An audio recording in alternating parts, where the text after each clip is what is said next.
Think of social media like this. You have a whole book of your life. Social media does not deserve your entire book of your life, nor does the algorithm want your whole book of your life. Instead, share a few chapters. If there's a company or a brand that you want to work with, and you're like, I'm too small, take your shot. Because that's how I got my real true start into all of this. Assalamu Alaykum, everybody. Welcome to the Deen Deals Podcast. We're super excited for today's episode. We have a special guest today, William Padilla, who is joining us for today's podcast. How you doing, William? Doing well, yes. Thank you, Mo and Futhallah. Appreciate both of you having me on, and it's great to be here. Yeah, I saw you guys all over LinkedIn and TikTok with your with your short form videos. So yeah, I really like it, man, and just like what you stand for. And I heard you talk about being a father and how that impacts you in your sales career. And yeah, just excited to get to know you both a little bit more over the next hour. Yeah. Hey, same here, man. We're huge fans too. I think the first time I saw you on LinkedIn, been connected for a while, but then Futhallah sent me your TikTok and Sell That SaaS, and he was like, "Yo, this guy has like 22K TikTok followers. He seems to be doing what we're doing, but a couple of years ahead of us. You know, it would be amazing if he could join." And then I'm like, well, let's hit him up. And you said sure. So we were super excited to get that reply, man. Oh, yeah, well, I'm humbled to be here. I love what you guys got going on. As I said, it's much more fun that you have each other to do this podcast with. I've been just doing it solo for the past couple years, so it's probably really fun with having someone to push you, give you more content ideas. It's awesome. Well, good on you, man. Good on you. You said you've been doing it for a few years, so I guess we're going to peel back a little bit, of course. But so you've been doing a podcast for a few years? I've been doing the podcast for probably a couple years now, almost about two. I took a 6-month break this year, but I had life stuff, engaged, traveling, nice. So a lot of good stuff. But yeah, just took a break from it. I have been doing TikTok content for probably about 3.5 years. That's awesome. Yeah. So I'm curious, like, Will, as Futhallah and I are going into this, again, this is more for our learning, but also for our audience. Social media right now, having a brand is just so important. Looking at your resume right now, we'd love to hear, give you a chance to kind of share more about yourself. But looking at your resume, you're a current mid-market AE at Aspire, seems to have some commonalities with what you're doing on the side. You're a brand ambassador for ZoomInfo. You worked at Grin for 4 years, which is, I know they have a lot to do with creators as well. So I'd love to, can you give us an intro on like your experience in that specific domain and kind of what that's taught you and how that's gotten you where you are today? Or kind of like by extension also like where you, like how you started, like what, you spoke earlier about like being, having that small stint with TV, like from TV to sales, like that's a pretty cool jump. Yeah, I gotcha. So appreciate the question. So it was in college where I went to the University of Missouri. So in the University of Missouri is one of the best journalism schools kind of in the world. So it's highly competitive and it's hard to get in. And they have 2 tracks. So one track is broadcast. The other track is called digital. I'm sure things have changed since I graduated. I graduated 8 years ago now. So it's been a while. But one track would be where you're going to be on TV and you're going to for sure get a job at a college working at a station. Now, this station most likely is in the middle of nowhere, Wyoming. You're not getting a top tier market. You're just starting out, and you're making about $12 an hour, at least at the time. That was the going rate of a street reporter is $12 to $18 an hour with no benefit. Well, you get benefits, but as a broke college student, I just knew immediately I cannot pay for my own apartment at $18 an hour. It's just not realistic. So no thanks. And so I went to the digital side, and this was a lot more fun. So I left broadcast. I did street reporting for a while. I never actually sat at a desk, but I did the street reporting. So I'd go out in the community in Columbia, interview people. I'd do ride-alongs with the police, the fire department, and just start to get accustomed with the community as a street reporter. But left that after about 6 months and went straight to digital. Through the digital program, it was a wild life because our school was so well known that companies would partner with us for each semester. So I did the release for Chevy Bolt, their first EV car in 2017. Wow. I did a ad campaign with Pfizer in their veterinary science division. Dollar Shave Club, we did their meta ads and TikTok ads. This is back in 2017. So this is like 2017, 2018. This is way before all this was really hot. It was starting to pick up steam, but we were kind of like cutting edge. This is before influencer marketing existed. That's just how fast things change. Got out of school, started going to a consulting agency where I did outside sales in downtown Chicago, full suit and tie, every day, 5 days a week in office, driving all over the city, selling. And the reason I knew I was good at selling is I did a couple internships through a mentor of mine, and I made really good money. And so I was like, okay, I'm broke, I'm in debt, and I know I can sell. That this will not only fuel my way out of debt, but it'll also probably get me to financial freedom. I'll just use my skills. I did that for a couple years. COVID hit. I couldn't sell in person anymore. I realized there's major flaws in the vehicle of sales that I was participating in, and I wanted to go more of a remote, be able to sell anywhere type of sales rep, because I never wanted that to happen again, where if things drastically switched, that I couldn't just make money from my laptop. So I knew I needed to do that. I got into software sales through the same mentor I worked with when I was 18 and 19 at a freight brokerage. He was a customer of Grin. He introed me. I worked there for 4 years. It's all about influencer marketing. I started seeing how much money these brands have to pay creators and figured, well, why not just start creating myself? And, that's kind of how I'm at where I'm at. And it's all a series of chain events. But yeah, I'm definitely thankful for sales. And I've always had a personality, as I said, right? I wanted to be on TV. I think if you have those personalities that are more extroverted, you can go to conferences and win big business, which is what I do all the time, is just go to conferences, meet people, build relationships, close deals, and sell from my laptop, which we all do. That's beautiful. But even then, like right now, with COVID and everything becoming remote, and then now things are going back to normal. I'm seeing more and more. All the big deals are always closed in person. So it seems like your past experience doing everything face to face now is helping you more than ever with your. Are you only doing in person podcasting right now?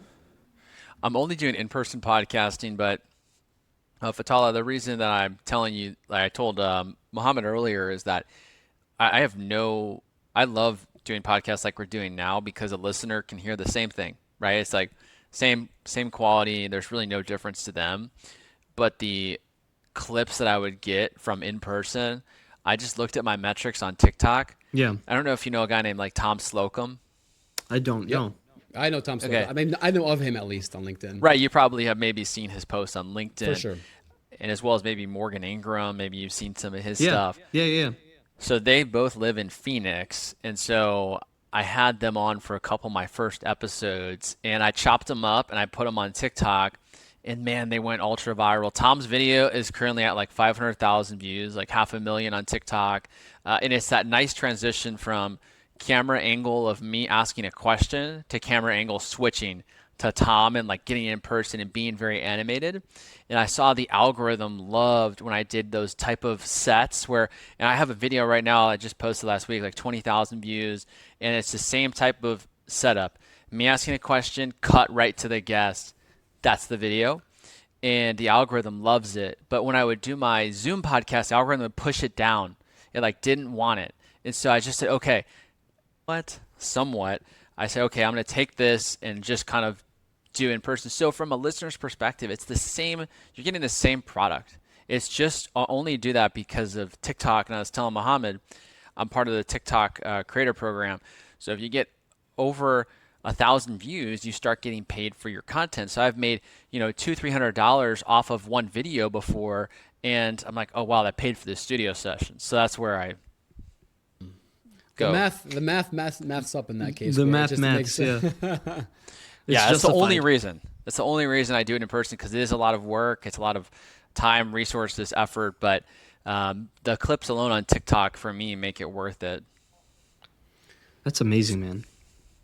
No, I appreciate the background. And one thing I was thinking about, like as you were going through this, is like a theme I see kind of in your like path is just like calculated pivots, right? Like, That's hey, right. we're gonna try this, and it's not a bad thing. It's like, okay, we're gonna try this reporting thing. Well, actually, it doesn't make sense. But what I love about it is like you're you're not showing this like fear of trying new things. So no, thanks for sharing, man. I love that. What other? So I guess when you think of your strategy, obviously you've worked at Grim before. You're very familiar with creator, marketing and all that good stuff.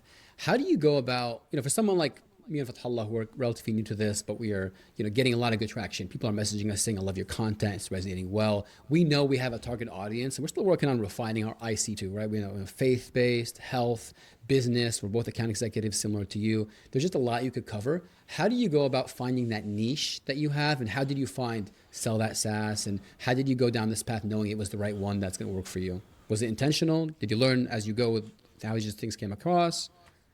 Yeah, I think that's a great question. So I look at being from the creator space, I've talked to CMOs from SoulCycle, Tonal, Olipop. Like I've had Oh, one-on-ones with all these people, right? And so I ask them like, what does your creator program look like? What are the best creators? What are they doing, right? And so you think of it like this. Everyone has their own unique like thing, right? Like we're all individual people that are so unique. However, think of social media like this. You have a whole book of your life.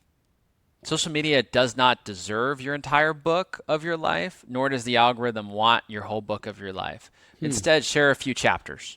So think about it like that. Like so for you, you said your faith, your health, and sales. Those are a few chapters. That's not all of who you are, but that's a few chapters that are authentically you. You just found your niche. Pick a few chapters that you're authentically passionate about, consistently post about those. The algorithm will take that and put you in this box, but that box is exactly where you want to be because it's that niche down content. So, for example, I talk about my faith, right? Talk like basically like, okay, I'm a Christian, I'm in sales, like that's one aspect of me. I'm also engaged, so I'll do the occasional video with like my fiance and I working out or doing like a funny skit or like something like that. And so I shared those three chapters. I don't go outside of those boxes ever. It's I tried to go outside of those boxes. See, it's important to try. So I try to talk about like influencer marketing on TikTok, and one video went viral at like 400,000 views, but oh wow. the rest of them fell flat, and I like started losing followers. And so I was like, dang, like, okay, I've tried to go outside of this box. I tried to just do influencer marketing tips, and it just didn't work. I did that for like 5 months, and it didn't hit. So I reverted back to more authentically of like faith, sales, and the occasional funny video or trend with like my fiance, and like that's it. Very interesting. That's super super interesting how you think about it that way. Because I think for us, starting off as people who aren't really big social media folks, myself and even Fathallah itself, we have our Instagram, but it's private. You got your 200 close connections and friends, and you try to be kind of private with your life. But when you think about growing your brand, like you can't be private having a private account, right? You have to somewhat put content out there. And just from growing LinkedIn, at least, like I have 8,000 followers on LinkedIn, but it's mostly been in sales. I worked at Outreach. I was at some big name companies. Definitely helped me gain some traction That's there. amazing. Yeah. Yeah, you have even more than that because you've also been there for a while and doing some good stuff. But it's interesting how you put that way where you don't have to show everything. Just choose a couple lanes that you think you're passionate about that can come across as authentic, and that's how you find which one sticks, and then you pivot as you see fit. That's what you're saying, basically, right? Yeah, because you're not acting when you guys talk about your faith or Yeah. financial wellness or health or family. Like Yeah. that's who you are. Like you're Absolutely. not, but you're not also then unwinding all these personal aspects about your life that the internet doesn't need to know. Yeah. They don't deserve to know. And so people will say like, "Oh, well, you're not." No one's actually ever said this to me, but a lot of creators will get people saying like, "Oh, you're not authentic. You're not like how you are online." But it's like that's strategically done. A lot of creators are very wise with what they share. There's some creators, there's a trend going on right now where people are just sharing such intimate details about their life, and it's like their struggles and their problems, and it's like, hey, I'm okay with sharing the occasional struggle or problem, but I think when you show people who are not your close friends and family all these wirings inside of your brain and who you are, it's like, well, it's only a one-way form of communication. So now the person can view the video, but then you can't actually talk with them and let them know the context. So that's why I always just tell creators of like, you're not acting, you're not faking, but you're just picking a few areas and then really showing the world those few areas. You know, it's funny. It reminds me of. So I mean, I've tried this podcast thing before. Never went public. So that's why, to your point about it's good to have a partner. Mohammed's obviously kept me, or Mohammed has, he's kept me pretty accountable on that part. But I'll never forget the first attempt I ever had at recording a podcast was me and my buddies hanging out, and they'll see this because they always like to kid about the podcast. But we pulled up a laptop, went on the voice memo recording, and started talking about minimalism. I'm not a minimalist. Like I'm not the crazy materialist or whatever, but like I read an article. I thought like, okay, let me read. I guess if we read something and then talk about it, there's like a conversation. Like that's probably how Joe Rogan and all these guys do. No. And what I love about what you said is it's like, how are you going to Google how to be me, how to be Will, how to be Mohammed, how to be, Futhallah, right? Like it doesn't work. So that's why I love the way you put that together. And I feel like the people who I've seen like really do well, like anytime I've met an influencer or someone like of popularity, it's like, oh, you're the same person you are online, right? Because it's not like there's someone who's like drastically different. So I really appreciate that part. Yeah, I don't think it should be too drastically different. I was telling Mohammed that, I'll go to airports or I'll go to different offices around the country and I'll have people come up to me like, "Oh, I follow you on TikTok," or, "What's up?" And when they meet me, it's like the same person I am online, but they don't know the way that I think about many things. But that's okay. We don't need to get there. We'll just stay, surface level until we become closer friends, and then one-on-one you can get to know more about the inner workings of how I really think and some of the stances on certain things. So but I'm definitely the same person you see online as like same person you just meet wherever. Yeah. I think I like what you said about the whole swim lanes thing of like you choose three things that you're passionate about that kind of you'd like to talk about because those are you, but it is kind of weird if you complain about something going on in your life online and you go see some random person who doesn't know you and they're like, hey, how's your this issue going? And you're like, who the heck are you? Like it just seems kind of weird, right? Which is why we wouldn't want to do that. But some people are okay with that, and that's their brand, Nothing wrong with that. It's just what you want. I mean, I always think of it like safety too. So I'm trying to always work with tech companies as brand deals or fashion companies. They want someone who's wildly safe. They want someone who, any of my TikToks, you won't find me cussing. So I never swear. That's a personal stance I live out in my personal life. Of course, the occasional swear will come up, but I immediately catch it and I always apologize. Sorry for just swearing right now. It's just that's kind of out of character. So my brand is like I don't swear, I don't do any of that stuff, and that's when the bigger, sexier brands like Salesforce, Adobe, Upwork come knocking at my door. They're like, I'm doing it for the audience, but I'm also like I'm very strategic.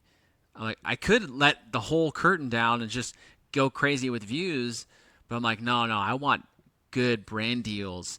And brands can look at me and say, okay, this creator seems somewhat safe. Yeah. They could talk about our product and they're not going to put us in a bad light. And like that's what I want.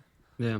I'm just curious about that part you just mentioned. Is there also any other like influences behind like the swearing or whatever? Like, is it like a personal thing that you kind of lead with, or is it strategic business, whatever? I'm just curious.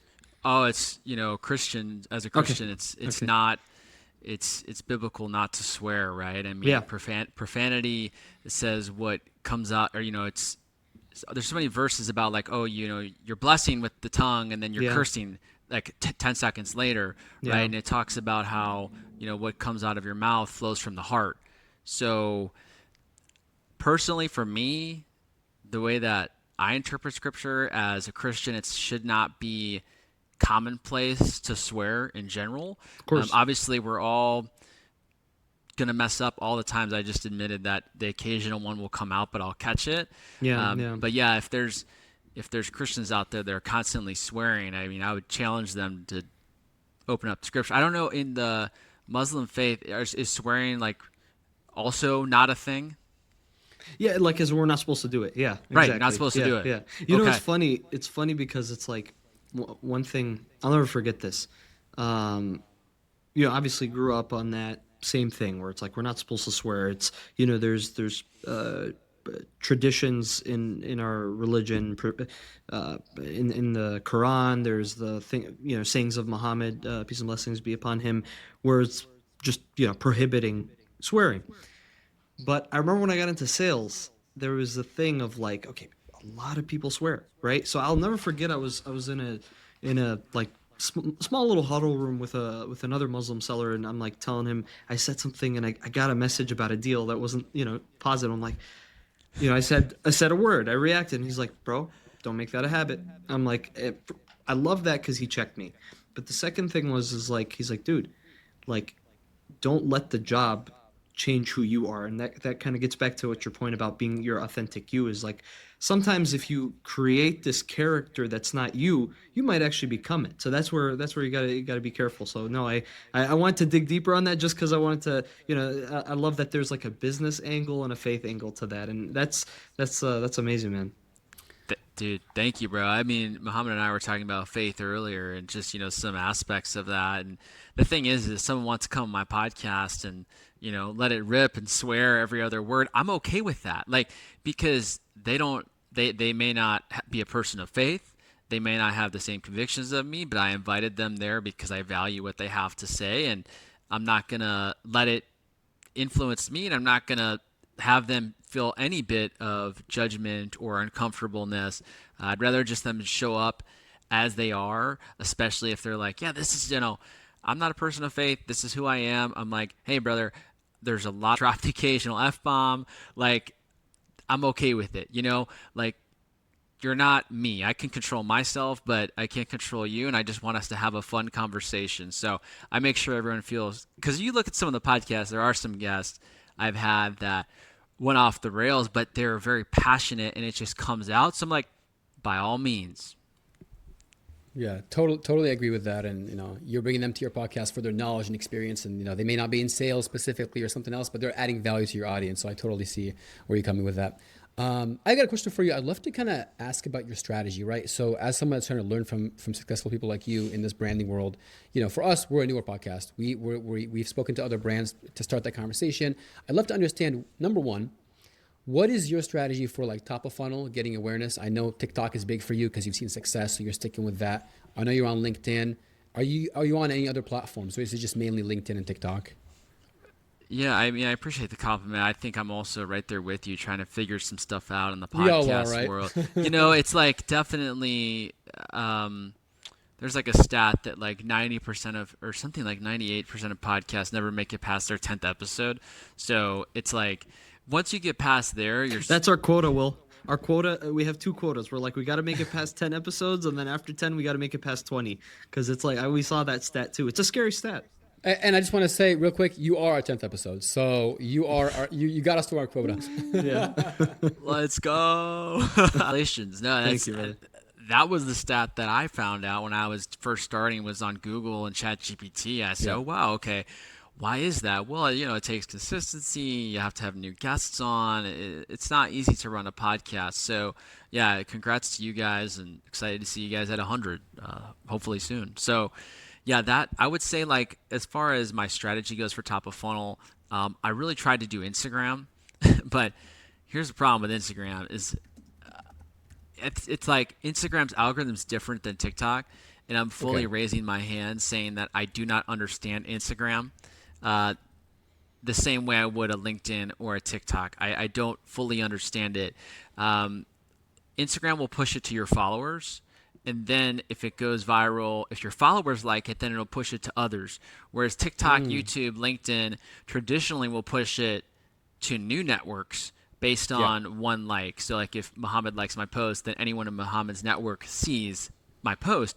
No other platform works like LinkedIn, TikTok, and YouTube. YouTube's really good for that too. So I started recently posting a little bit more on YouTube. YouTube's a little bit more of a slow growth, but I think those viewers are really important, and like YouTube's a very like supportive audience. I found. I don't know, personally for me, like the comments are the most positive on any platform. And LinkedIn comments are so positive. TikTok, I get some hate, but not like excessive, but I think TikTok's more of like some banter in the chat, which I'm okay with. But yeah, those are the main channels. Is like LinkedIn is so great, man. I mean, that's how we met. That's how a lot of my connections that I meet. It isn't on TikTok, occasional TikTok, but mostly LinkedIn. So yeah, those are my channels. Very interesting. Okay, that's so diving into that. Do you think, like, for someone that wants to get started, is it better to start on one and go deep versus try to make like an account on Instagram, TikTok, LinkedIn, and try to post everywhere so they can catch everything? What's your recommendation on that, based on your experience, of course? I've been having this conversation so much with like so many creators and so many different brands, and it seems that it used to be post everywhere. Like that was the common advice. But now it seems that just get really good at one channel, and then you could kind of diversify after that. Most brands will come in and they'll say, I'm looking for YouTube only. So they'll say, okay, like, yeah, a lot of tech brands will say, I'm looking for only YouTube creators. I don't want Instagram. I don't want TikTok. If they have it, great. It's a bonus, but I want to pay them for their YouTube. And same thing with brands who come in. They'll say, we're looking to go heavy on TikTok. Or if it's a software company, they're like, no, we only want LinkedIn. So I'd say probably like get really good at one, but also don't be afraid to like put those videos. Don't neglect those others, because I want to dive deeper. I know, Mohammed, you want to dive deeper and all that, but one thing I would say is like also, I think there's a lot of importance to filling each bucket, right? But going like to your point, it's I didn't know that there's brands have their demand, so that's really interesting.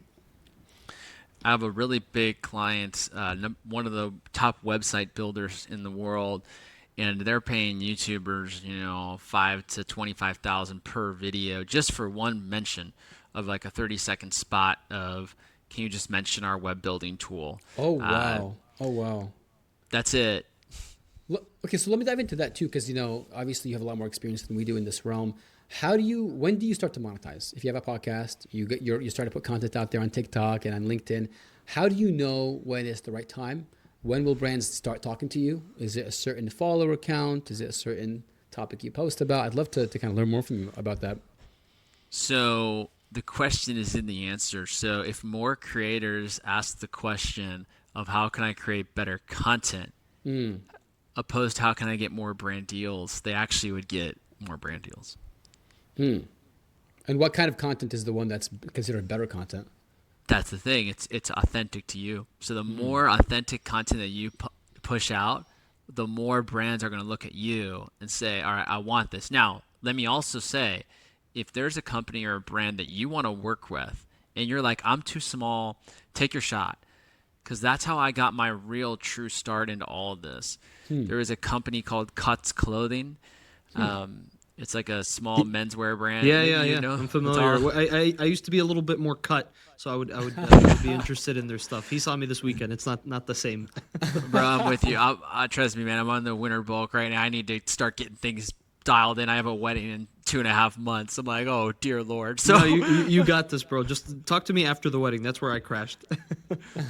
I might crash out on the honeymoon. It's all inclusive. So who knows like where I'll be at after that.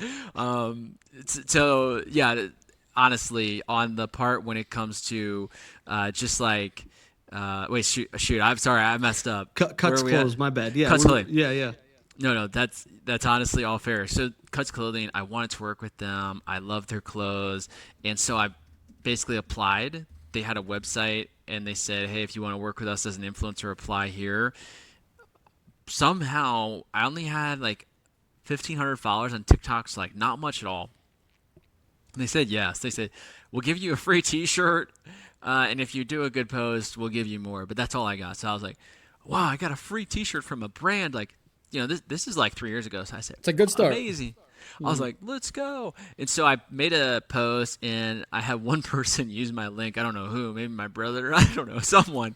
But the video did decent. I did like a try on of all their different shirts. It maybe hit 2,000 views, like maybe. And they messaged me and they said, hey, your video is pretty good. You made a sale. Here's some more clothes. Can you do another post? And I said, sure. And so I did the next post, and they said, hey, we really like the way you talk about our shirts. We're going to use it as an ad. So I gave them rights to it. I was like, go ahead. Anyways, then they start messaging me, and they said, hey, how about we just sign you on a 2-year deal?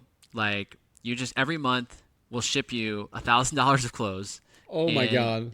You could just go crazy. This is all unpaid. This is not paid, by the way. So I'm not getting any compensation. So this is prior to me ever charging for a brand deal. And I just took it as like my number one job to give them the best type of quality content every month. And it didn't matter. I wasn't getting paid. I was like, hey, I want to give them a good opportunity, a good piece of content. Someone saw that at Upwork, the Upwork job posting site. Yeah. And they said, hey, we saw your stuff with cuts. How much for a video? And this is 3 years ago. And this changed my whole mind. I was like, how much for a video? Oh, wait, I get to charge for this now. Everything changed. And so I signed a 3-year deal with Upwork. I'm on my 3-year deal. Man, they're paying me just to make videos for them, not even post it. They just want that I've done it for every month for 3 years. So they post they post the video, not you. If you go on their Instagram and you go to all their videos, I'm all over. No way. That's amazing, dude. Thank you, bro. I really appreciate that. And you know, the thing I also I take away from another theme is, like you said, building your brand online is about going with who you are. And you went with the brand that you wanted to partner with first. Cuts was a brand you wanted to be working with. So I love that. It's like actually asking for what you want. Man, that's so exciting. Bro, thank you. And like that's the thing I tell like you guys and any creators, just like shoot your shot with a company, and if they give you a deal, man, take it, because it's not about that first deal. It's about the opportunity and about the name behind you. And so someone at Upwork must have been into also men's fashion because they got served that ad. Then they looked me up and they said, hey, saw your work. How much for a video? And then that was a chain reaction of how I started doing brand deals. And totally fine if you're not allowed to say, or if you're not comfortable saying. All about being authentic, right? So don't be authentic in your rejection, if anything. But are you comfortable sharing how much, like, a range of like what they offered, and how'd you get to tell them, hey, I want 1,000 a month or whatever it is? What was the process in that story? I guess I have a confidential agreement on the Upwork one. However, I can tell you, like, Cuts Clothing was totally unpaid for 2 years. Outside of Upwork, I started doing some brand deals with a company called RepView. I know RepView. Yeah. Very familiar with them. So they were like a first tech partner, and they started paying me a whopping $50 a video for a year. So that was it. I was only making $50 a video. Yeah. Then I started getting a little bit wiser, and then them and I said, let's push it up to 300. So then it was 300 per video. This awesome. is years ago. So now my rate has gone up. I currently charge anywhere from like $1,000 to $1,250 per video, if they want it on my page and unlimited usage rights. Right. But I would say that's what I would charge standard. But also there's a thing called UGC where someone would have me film it, create the asset, but never post it like Upwork does. Yeah. That's a totally different rate, because then I have to basically be an actor and do what they ask as like a script. Right. There's like a full production process. Okay, that's really interesting, man. Like this, by the way, what I love about you sharing this is like, this is also a world that, like, even for us being newbies, but like people who, you know, consume the content don't know any of this usually. So it's really cool to get the background on that for sure. Yes, sir. Yeah. Mohammed, did you have anything on this as well? No, I mean, it's all new to us, so we're looking to learn, obviously, very, very Yeah. beneficial. I guess the follow-up question I have for you is, you've probably seen everyone's getting into the newsletter game. They're like, okay, having views somewhere is great. LinkedIn, TikTok. I'm curious, I saw you had like a Gumroad course for like $10 on your profile, but are you also capturing emails in order to be able to, own that audience and be able to monetize that as well? I should. I'm definitely behind. Like I have a newsletter, but it hasn't really taken off as much as I thought, and so that's why I have that $10 cold call course, just so when people download it, I can like store their emails. Right, right. It's Makes actually sense. like a really good course that I put a lot of money into, but I just priced it at $10 because I really want their email. Yeah, yeah. Like it's not really like about the sales on it, For but sure. Like lead magnet, basically, to get their emails and have a reason to get their email versus just like drop it for free, right? right, exactly. But yeah, I mean newsletters are huge. I don't have one. Maybe if I had a little bit more urgency to get more of like I don't know community, I probably would. And like I'm trending in that direction. I think I'm more trending towards like a school community or like there's another one. I forget what it's called, but yeah, I'm trending more towards like a circle. It's Yeah, like a I think I've heard about Yeah. them too, Yeah. community I've heard of based. that. I'm probably trending more towards that, where it's just like a little paid community where people can just ask questions and we can like they can see videos and stuff like that. Yeah. Just something that they can hang out and ask me questions or just talk. Probably something that I'd be interested in, but haven't done it yet. I don't have really a newsletter at all. I tried to do one and it just didn't take off like I thought it would. Yeah. I mean, there's so many ways you can make obviously money online. And I think my takeaway too is like this from what I learned over the years is like if you build that brand wherever it is, on LinkedIn, here and there, like you can see people posting stuff and you're like, okay, this is not just some guy or some girl loves this content. Like you can tell they're getting paid for it, but there's no problem at all because they've earned it. They have the views and they have the audience that you want. So the way I look at it from you, I'm hearing, okay, you make money on the sponsorships, the videos potentially. TikTok pays you when they go viral. Like there's different ways you can make money, but that's not the only way, right?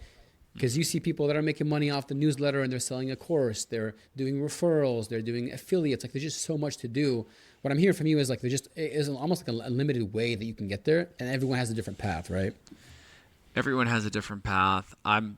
Probably I talked to a massive creator last week who I'm friends with. 5 million followers on Instagram, like one of the most well-known creators as far as like business goes.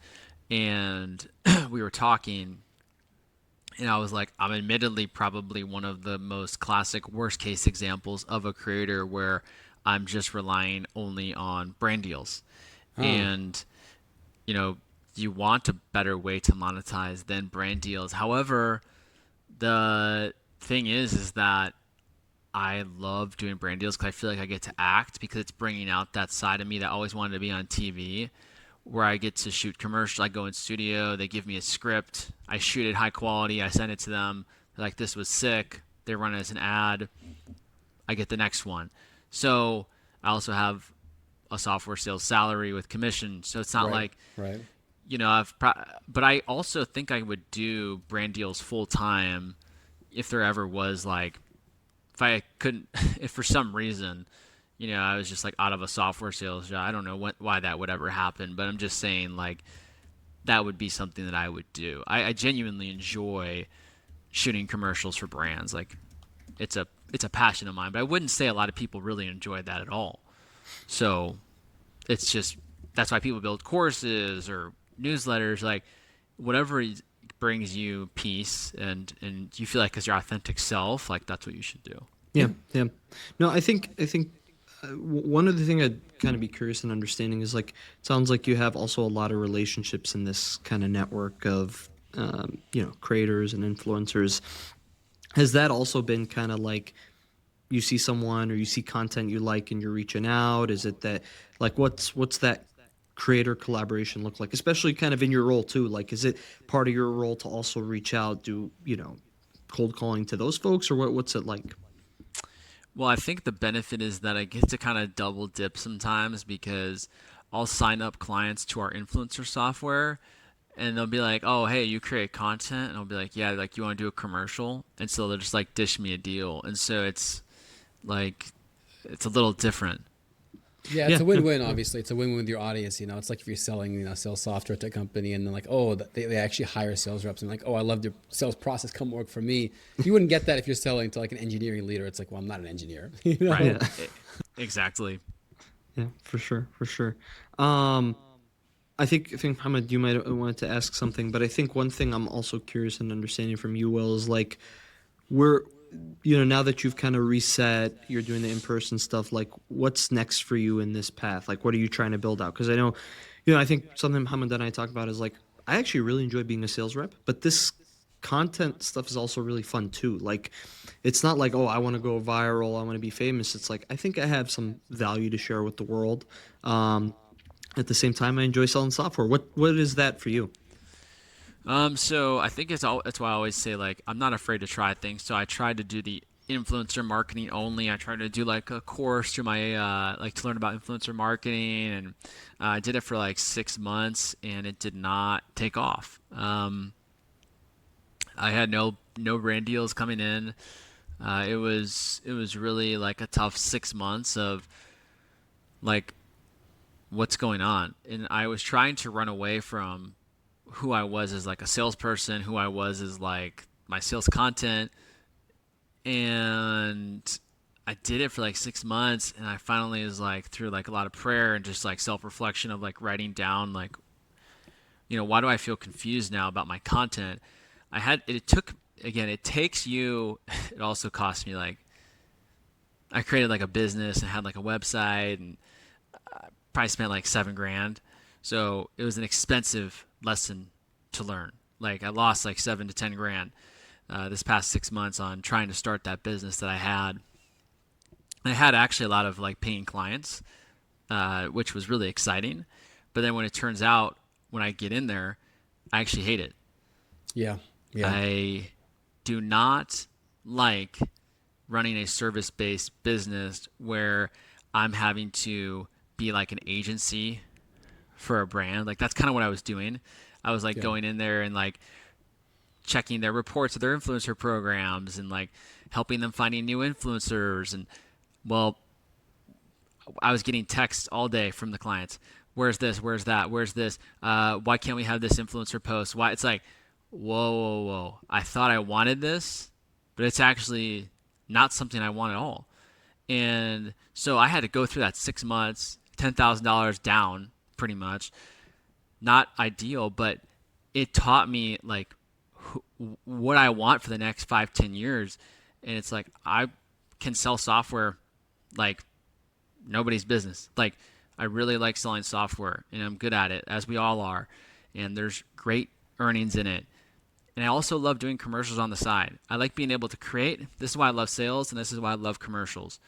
You create the asset, the product. You deliver the product. They're on to the next. They're on to the account manager in sales. Like I introduce them to their account manager. I'm not responsible for how they are for the next 2 years. Yeah. I sign them on a 2-year deal. They're with someone else. When I do a commercial, they get the asset. They say the asset was great. Here's another one. There's no upkeep on that asset. It just is. The asset just is. It's just running. And so I realized with myself, I like creating things and I like selling things, and that's about it. So for the next 5-10 years, I could see myself still selling software, enterprise AE, maybe sales director, and still doing commercials on the side for a while. Like it's what I like to do. I absolutely love that, man. It's something I've also heard from a lot of people too, where you do something on the side and then you try it full time and you realize, it's not fun doing it as a business or managing it for people. I like doing it for myself. And everything you explained means you're like a natural AE hunter. You probably wouldn't like doing an account manager role, CSM. It's like, hey, get it, sell it, move on. And then you engage with more new people every single time, right? So it's never the same people. You don't have to worry about the relationship aspect. It's more exciting. There's more upside, but there's also somewhat more stress, but obviously you're killing it. You're crushing it. You're good at what you do, which makes it easier. Dude, and likewise. And like I was talking to one of my buddies who runs a very successful sales coaching business. And, his sale is he goes in there, he executes, he gives them 2 hours of sales training, charges them a lot of money, and then goes to the next client.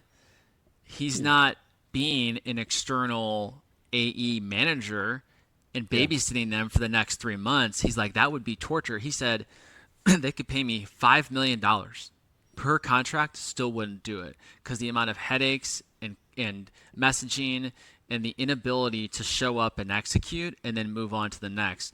I'm the way I look at it is I'm just not born that with that ability to enjoy just like, I don't know, the bad word is like, yeah, just like being an agency. I'm just not, I'm always down to just like, here's the software, here's the product. I don't want to be the person who manages everything and is up to all these expectations, and you couldn't pay me money to do it, man. I wouldn't do it. If someone listening today and they're like, hey, you know what? I'm super motivated. I like this Will guy. I checked out his TikTok, his LinkedIn. I have experience in a certain domain, whether it's sales or something else. I want to start to make content.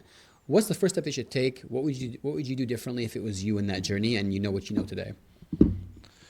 Well, first of all, if you really want to know that, you can ping me on LinkedIn. I have like a guide that I made people that I'll just give it to people for free. It's like, hey, this is how I did this, got these brand deals. But I'd say create authentic content, shoot your shot with your dream brand, do the best job you can for that dream brand, even if it's unpaid, and let the deals roll in.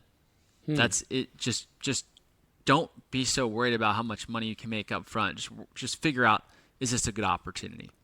So don't focus on the money first. Focus on the opportunity of getting one. Just get one no matter what. So you have their brand and name behind you to say, hey, look, Mr. Whatever, X company, I'd like to work with you. I already did this with a different company. Here's some examples. So, oh, this guy does this a lot. Let's work with him as well. Huh. Exactly. Yeah, I like that. Exactly. It's a good point too, because like, you know, Futhallah and I were talking about a couple different products that we use a lot and we love, and we're passionate about. We will always talk about it. And it's like, man, they have an affiliate link on the website. I probably should use it. I'm the one using it every day and talking about it all the time. Like, let's hit them up and show them how we call them out and be like, hey, I'm a huge fan.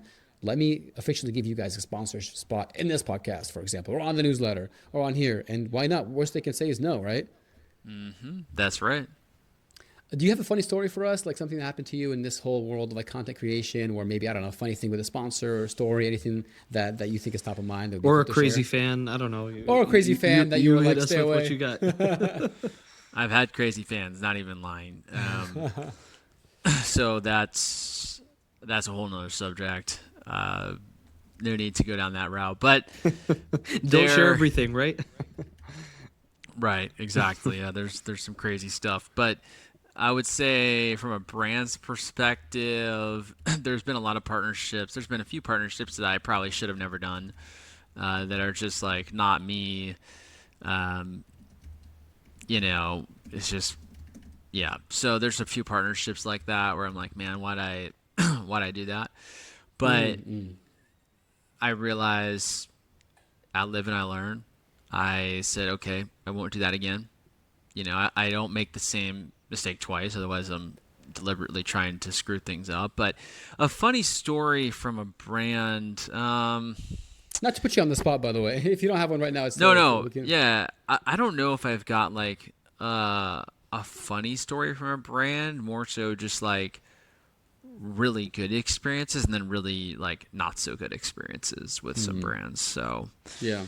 The benefit is that I've never not been paid, which is good. Like every single brand deal I've ever done has paid, which is a blessing. Yeah, for sure. And they just kind of pay it out in your name, or do you have to have like an actual business license or something to be able to get paid from them? I run everything out of my LLC. Okay, got it. So LLC for it, for sure. That's really smart. Oh, I love that. Smart. Yeah, because then they can sue me. Yeah, that's true. That's a good point. Yeah. Especially if you do any misrepresentation or something like that, or they view it that way, right? Like that's a good point. Well, I just want to say first, as we near a wrap up, we really appreciate this, man. This has been a lot of fun. We got to do this more. Maybe in the future I've never been to the West Coast, so maybe we'll have to do an in-person thing with you sometime. But one thing I'm curious about, there's been this constant theme that I've also noticed in our discussion today on like faith and religion, right?